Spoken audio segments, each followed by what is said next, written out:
The purpose of the Western riding class is a class judged on flying lead changes, quality of movement, response to the rider, and the horse should be in concert with the rider, working together as a team. The +1.5 horse, or my ideal Western riding horse, one that I would just, when you watch it go, it gives you the shivers, okay? You do, I'm getting goosebumps just thinking about it. That's what that horse gives to you. And it makes you sit on the edge of the seat and ride that horse all the way through with them. It's a happy horse. Its ears are up, it's licking its lips, it's got a very pleasant look on its face. It does not look intimidated. It has a great jog. It has a wonderful lope. It hits the log in an even cadence. Its changes are, you don't even see it, it's effortless. The changes are effortless. That is the perfect Western riding horse. It just sticks its toe out like a ballerina and follows through with a deep hock, and just looks like it's happy doing its job. Those are the great athletes. Those are the ones we are really wanting to reward.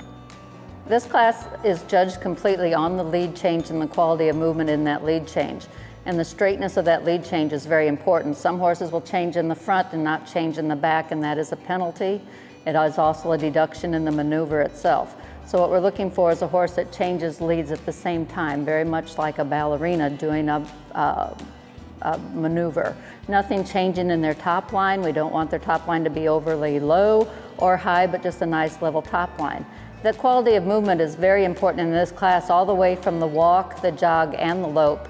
The jog is very important, and as they're approaching the log, this is not just a zero maneuver. It is a zero. It can go all the way from a -1.5 to a +1.5. The quality of movement of the jog, I count the footfalls as they're going to that log, if they have to shuffle their feet for that log, or if they just take the log in stride. That'll help that maneuver go to a +0.5, which would be good, or a +1 is very good. And then we go into the walk also. We want that walk to be forward, just as if they were in a pleasure class. And we want no hesitation in that walk, just a nice forward walk with alertness and a positive look in their ears, a good attitude. The lope is the most important gait in this class because the majority of the class is judged on the lope. We're looking for good movement, nice deep hock, nice knee straight out, not a lot of bend in their legs. We want a roundness in their back. We're looking for straight lines, not one that moves his hip over to the side for his lead changes, or one that moves his shoulder over, but one that stays straight through the whole change. Evenly guided all the way between the cones, not just at the changes, but it has to be a very smooth cadence all the way through the change. All the way around the cones, it's not just judged on the change itself, but the approach to the change and the quality of the movement after the change. We're looking for a horse that's very natural in his headset, not one that is intimidated or sucked back. We're looking for a more forward movement, just as we are in the pleasure. We're not looking for the ones that are troping or forebeating around, but the quality of movement really plays into position for being a +1 changer in this class.